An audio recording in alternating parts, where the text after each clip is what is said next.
আসসালামু আলাইকুম, সবার কি অবস্থা? আশা করছি সকলে ভালো আছেন। তো আজকে আমরা চলে যাচ্ছি সিলেটের উদ্দেশ্যে সাদা পাথর। সাথে আমার ভাই ব্রাদার বন্ধু বান্ধব ছিল। আমরা ভোর সকাল 6টার দিকে রওনা দিছি এবং 6টার দিকে আমরা পাম্পে যাই। পাম্পে গিয়ে দেখি লোক নাই, তারপর অনেকক্ষণ অপেক্ষার পর দেখি ভাই চলে আসছে। তারপর সবার বাইকে আমরা অকটেন ভরলাম, দেন রওনা দিলাম। আর যেতে যেতে কিছু ভিডিও ক্লিপ করে নিলাম আপনাদের সাথে শেয়ার করবো বলে। ভিডিও করতে করতে চলে গেছি আমি সবার সামনে, কিন্তু দুঃখের বিষয় হলো যে ভিডিও করছে তার কোনো ভিডিও আমরা করতে পারি নাই। এক এক করে সবার রাইডিং ভিডিওটা তুলে নিলাম। রাইড করতে করতে ক্লান্ত হবার পর শেরপুরে এসে আমাদের সকালের ব্রেকফাস্ট সেরে নিলাম। শেরপুর হয়ে সকালের নাস্তা শেষে আবারও সিলেটের উদ্দেশ্যে রওনা দিলাম। যেহেতু আমাদের হাতে অনেক সময় ছিল, তাই আমরা ধীরে সুস্থিরে গিয়েছি এবং দুইবার আমরা স্টপেজ দিয়েছি। তারপরে সে পৌঁছালাম হুমায়ুন চত্বর। এখানে এসে আবার একটা স্টপেজ দিলাম। এখানে ছবি তুলে আবারও রওনা দিছে আমাদের গন্তব্যে যেহেতু যাব আমরা মাজারের উদ্দেশ্য হয়ে যাব।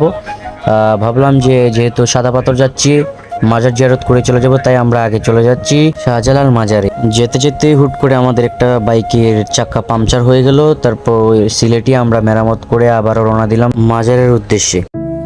অবশেষে চলে এলাম শাহজালাল মাজারে। এখানে এসে ভাবলাম যে বাইক রাখার কোনো জায়গা পাবো না। পরবর্তীতে কিছু ভাইরা দেখিয়ে দিল মাজারের সামনের দিকে বাইক রাখার জন্য। প্রথমত আমরা মাঝ রাস্তায় দাঁড় করিয়ে দিয়েছিলাম বাইক, পরবর্তীতে আবার সামনে গিয়ে পার্ক করলাম। সকাল সকাল ছোট্ট একটি ক্লিপ নিলাম, যেহেতু মাজারে ভিডিও করা নিষিদ্ধ তাই সম্মানের সাথে আর ভিডিও করলাম না। মাজার জিয়ারত শেষে আমরা আবারও রওনা হলাম সাদা পাথরের উদ্দেশ্যে। এই পর্যন্ত আমাদের সিলেট আসতে সময় লাগছে 1 ঘন্টা 45 মিনিট। তারপর আমরা আবারও সাদা পাথরের উদ্দেশ্যে রওনা দিলাম এবং দুপাশে চা বাগান এবং মনোরম পরিবেশ দেখতে দেখতে রাইড করতে অনেক ভালো লাগতেছিল। যেতে যেতে সুন্দর রাস্তাগুলো দেখে মনে হলো যে এগুলো ভিডিও করে রাখা দরকার, তাই আবারও রাস্তা সহ সকলকে দেখিয়ে নিলাম। সকাল সকাল সাদা পাথরের রাস্তাগুলো খুবই ফাঁকা, তাই আমাদের রাইড করতে কোনো সমস্যা হয় নাই। রাস্তা ফাঁকা দেখে রাস্তার মাঝখান দিয়ে আমরা খুব সুন্দরভাবে রাজত্ব করে চলে গেলাম পুরো সাদা পাথরের রাস্তা।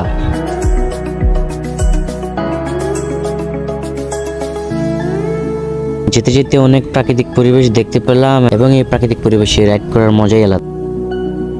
অবশেষে আমরা পৌঁছে গেছি সাদা পাথর। রাস্তায় প্রচুর ধুলাবালি ছিল, তারপরও লক্ষ্য করেছি যে ঢোকার সাথে সাথে আমাদের চোখে পড়েছে যে সুন্দর মনোমুগ্ধকর পাহাড়। মনে হলো যে অন্য একটা জগতে আসছি।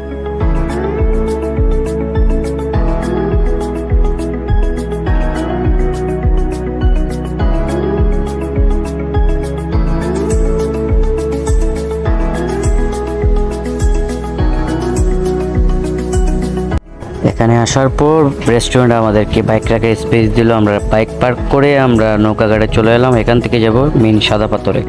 আর এখান থেকে পাহাড়ের ভিউ আপনি সরাসরি না দেখলে বিশ্বাসই করতে পারবেন না যে এত সুন্দর। এখান থেকে নৌকা দিয়ে আমরা যাব সাদা পাথর বিচে। আর একটি কথা, এখানে আমাদের কাছ থেকে নৌকা ভাড়া নিয়েছিল 1000 টাকা, তো আমাদের জনপ্রতি 100 টাকা করে পড়ছে। চারিদিকে ইন্ডিয়ার সীমানা এবং পাহাড়ে ঘেরা এই সাদা পাথর। আসলে নৌকা থেকে আমি ভিউ নিতেছিলাম নদীর পাড় এবং পাহাড়গুলা। দূর থেকেই বোঝা যাচ্ছে যেন মেঘের চূড়া পাহাড় এসে পড়ছে। এই সৌন্দর্য যেন মনে এক প্রশান্তি নিয়ে আসে। আমি এদিকে ভিডিও করা নিয়ে ব্যস্ত আর তারা এদিকে চিল্লাচিল্লি ছবি নিয়ে ব্যস্ত। নৌকায় বসে বসে নৌকার সাথে অনেকক্ষণ মজা করার পর আবারও সবাইকে ক্যামেরা বন্দি করলাম এবং চারিদিক ঘুরিয়ে দেখলাম যে মাঝখান থেকে সাদা পাথরের ভিউ আরো অনেক সুন্দর। তারপর নৌকার ভাইটি বললো সবাই একদিকে বসলে নাকি নৌকা উল্টে যেতে পারে, তাই একটু তর্কাতর্কি হলো আর কি। এ নিয়েও আমরা অনেক মজা করেছি। তারপর এক নজরে কিছু ভিউ নৌকা থেকে ভিডিও ক্লিপ নিলাম, যাতে আপনাদের সাথে শেয়ার করতে পারি আর কি।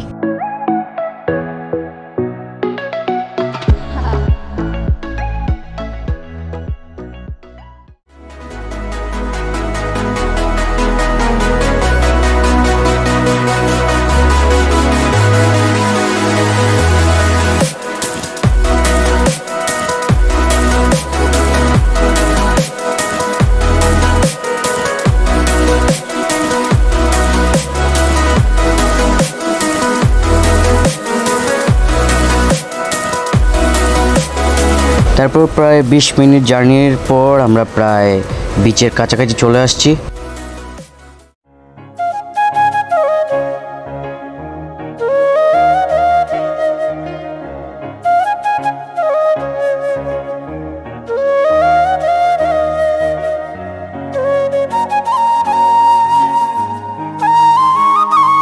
নেটওয়ার্কের বাইরে আসলে ঘর থেকে বের না হলে বুঝতেই পারবেন না যে বাংলাদেশ কত সুন্দর।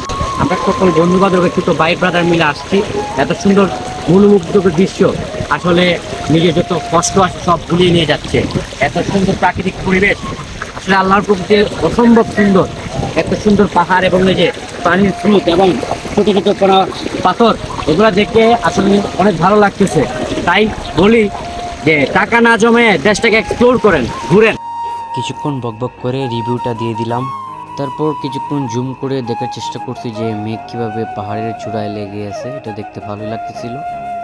এখানে আবার একটা মসজিদও আছে এই খোলা সমুদ্রের, এবং চারদিকে ইন্ডিয়ার বর্ডার, যাতে সীমানা অতিক্রম করে কেউ ইন্ডিয়াতে ঢুকতে না পারে। তারপর আমরা আমাদের মতো গোসল টোসল করে সবাই অনেক মজা মাস্তি করছি, এবং সবকিছুর ভিডিও ক্লিপ নিতে পারি নাই, কারণ সবকিছু ভিডিও নেওয়া হয় নাই ব্যস্ততার কারণে। আর এখানে তীব্র গরম ছিল, তারপরও পানি এত ঠান্ডা এবং পানি খুবই পরিষ্কার ছিল, এবং পানির কালারটি নীল কালারের পানি ছিল। এই পানিতে সাঁতার দিতে অনেক ভালো লাগতেছিল। আমরা আবার অনেক ভিডিও করছি পানির নিচে গিয়েও, এতে দেখতেই পারতেছেন যে পানির কালারটা কেমন এবং কত পরিষ্কার ছিল। তবে যারাই আসবেন একটু সাবধানে সাঁতার কাটবেন, কারণ পানির স্রোতে অনেক পাথর যায় এবং সামনের দিকে কিন্তু অনেক গভীর, তাই সাঁতার না জানলে সামনের দিকে না যাওয়াটাই বেটার। সর্বশেষ আমরা দুপুরের খাবার খেয়ে দুপুর 4টার দিকে আবার সাদা পাথর থেকে সিলেটের উদ্দেশ্যে রওনা হই। তো বাড়ি ফিরতে আমাদের সন্ধ্যে 7:30 বেজে গেছিল। সব মিলিয়ে আমাদের ট্যুরটা সুন্দরভাবে শেষ করতে পারছি, যতটুকু পারছি ততটুকু তুলে ধরার চেষ্টা করছি। তো ভালো থাকুন, সুস্থ থাকুন।